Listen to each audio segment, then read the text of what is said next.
per the Part 3 of Constitution, Scheduled Caste Order 1950, only those who profess a religion different, no person who professes a religion different from Hindu, Sikh or Buddhist religion shall be deemed to be a member of the scheduled caste.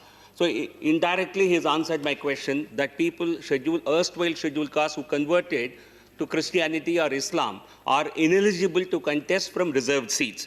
My question is, when you say profess, a large number of elected representatives, MLAs, MPs, ministers who got elected from reserved seats, they openly state that we profess Christianity. They even practice it.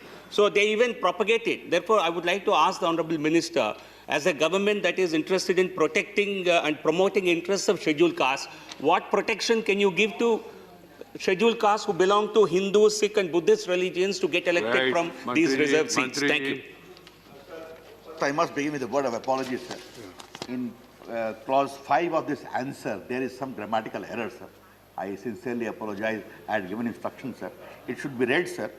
However, the constitutional framers were keen to end the discrimination against SC, which was unfair and wrong tradition of Hindu society, which needed constitutional correction. This should be the right approach, sir. I'll make a proper request for that. Sir, let me share with this House, sir. When the question of reservation and empowerment of our scheduled caste brethren and sisters and scheduled tribe came about, they were aware for the rationale for which this reservation has to be given.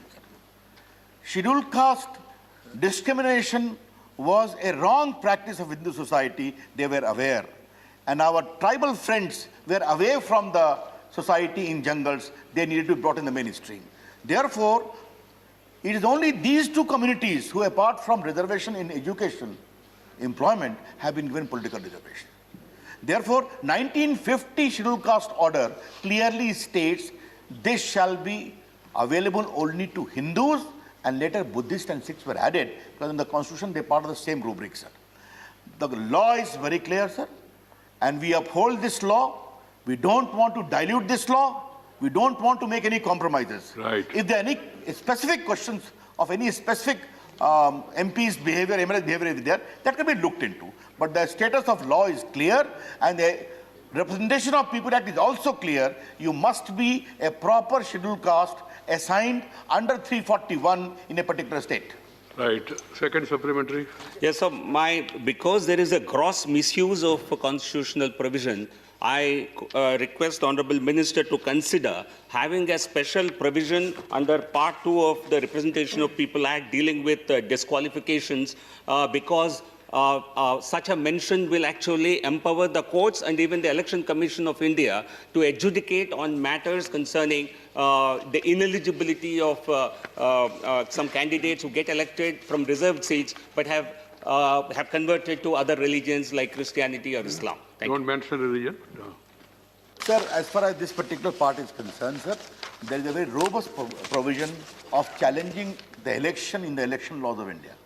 And if a person wrongly claims to be one belonging to the scheduled caste or scheduled tribe and has taken the benefit to get elected, his election can be set aside. It has been set aside.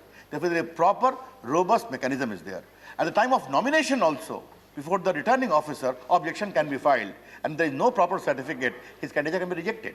I think there has to be greater awareness, but I take his point that the government, the Election Commission, all need to work together to ensure greater awareness about these provisions.